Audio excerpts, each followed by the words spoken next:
نفرت انسان کا بنایا ہوا ذاتی مسئلہ ہے، ورنہ قدرت تو محبت کا درس دیتی ہے۔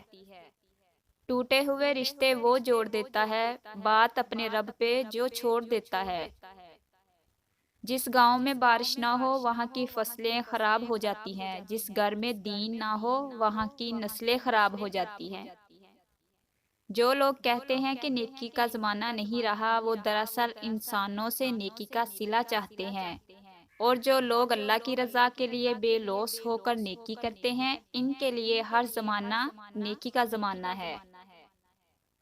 انسان چاہے جتنی بھی ترقی کر لے اور جتنا خود کو عقل مند کیوں نہ کہہ لے، اگر وہ نماز نہیں پڑھتا تو وہ دنیا کا سب سے بے وقوف ترین انسان ہے۔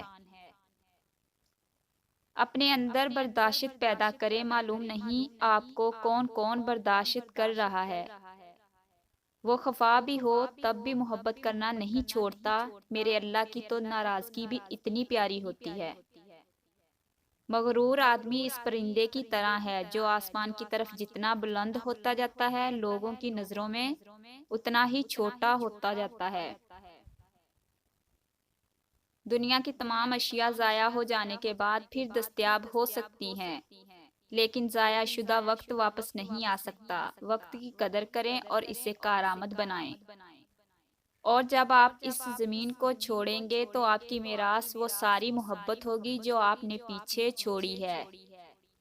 کوشش کریں کہ آپ کے الفاظ خاموشی توڑیں، لیکن کسی کا دل نہیں۔ لوگ سوچتے نہیں اور بول کر چلے جاتے ہیں، اس کے بعد شاید سننے والا اٹھ کر کھڑا ہی نہ ہو سکے۔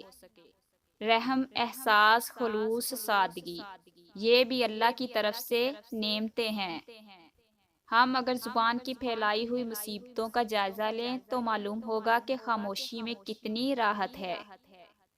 اچھی یادیں دراصل وہ لمحات ہوتی ہیں جنہیں ہم پوری طرح جیتے ہیں۔